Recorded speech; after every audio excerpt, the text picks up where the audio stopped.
Satyabama Institute of Science and Technology, Chennai and Sriperumbudur. Jananayagan படம் league ஆனது தொடர்பாக தென்னிந்திய நடிகர் சங்கம் கண்டனம் தெரிவித்திருக்கிறது. ஜனநாயகன் திரைப்படம் திரைக்கு வரும் முன்னே இணையதளத்தில் கசிந்த விவகாரம் மக்களை மகிழ்விக்கும் கலைக்கு எதிரான திட்டமிட்ட ஒரு வன்முறை என தென்னிந்திய நடிகர் சங்கம் கடும் கண்டனத்தை பதிவு செய்திருக்கிறது. மேலும் தகவலை செய்தியாளர் ராஜா வழங்கிட கேட்கலாம். ராஜா வணக்கம். தென்னிந்திய நடிகர் சங்கம் என்ன தெரிவித்திருக்கிறது? முழு தகவலையும் சொல்லுங்க. வணக்கம். வினோத் இயக்கத்தில் நடிகர் விஜய் நடித்த ஜனநாயகன் திரைப்படம் ரிலீஸ்க்கு முன்பே சில நாட்களுக்கு முன்பு முழு படமும் இணையத்தில் கசிந்தது. திரையுலகத்தினரே மிகவும் அதிர்ச்சிக்குள்ளாக்கியுள்ளது. திரைப்பிரபலங்கள் பலரும் இதற்கு கண்டனம் தெரிவித்து வருகிறார்கள்.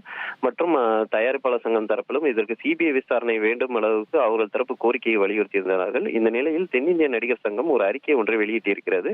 இதில் கலையை மட்டும் நம்பி வாழும் தொழிலாளர்களின் உழைப்புக்கு எதிரான ஒரு விஷயம் நடந்திருக்கிறது. ஏனென்றால் ஒரு திரைப்படம் என்பது சில மணித்துளைகளின் கண்முன் ஓடும் கற்பனை கதை அல்ல. அது 1000 கனவுகளின் கூட்டுத்தொகை. ஒவ்வொரு காட்சியும் பின்னணியிலும் வியர்வை, உழைப்பு, பல குடும்பங்களின் வாழ்வாதாரம், ஒரு சமுதாயத்தின் உணர்வு அனைத்தும் பின்னணியில் இருக்கிறது.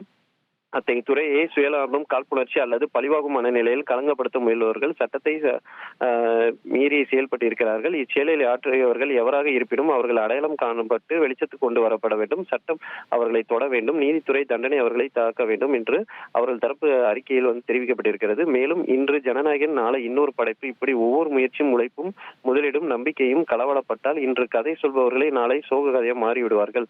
இத்தகைய சூழலில் திரைத்துறையினர், பொதுமக்களும் ஒன்றிணைந்து இப்படியான கசிவு மற்றும் திருட்டு போன்ற தவறான செயல்களை தடுப்பது காலத்தின் தேவையாகிறது. இது கலைக்கும் உழைப்புக்கும் நாம் தரும் அடிப்படை மரியாதையாகும். அதே போல் திரைத்துறையை சேர்ந்த அனைத்து அமைப்புகளும், கலைஞர்களும் ஒன்றிணைந்து இந்த விஷயத்தில் ஒரு உறுதியான நிலைப்பாட்டை எடுத்துக்கொள்ள வேண்டும் என வேண்டுகோள் விடுக்கப்பட்டிருக்கிறது. இந்த முயற்சியில் தென்னிந்திய நடிகர் சங்கம் முழு ஒத்துழைப்பும் இணைந்து செயல்படும் என்பதை உறுதியாக தெரிவித்துக் கொள்கிறார்கள். உணர்வுகள் அனைவருக்கும், கலைக்காக ஒன்றிணைந்து முன் வாருங்கள் என தென்னிந்திய நடிகர் சங்கம் தரப்பில் அறிக்கை ஒன்று வெளியிடப்பட்டிருக்கிறது. தகவல்களுக்கு நன்றி ராஜா. Satyabama Institute of Science and Technology, Chennai and Sriperumbudur.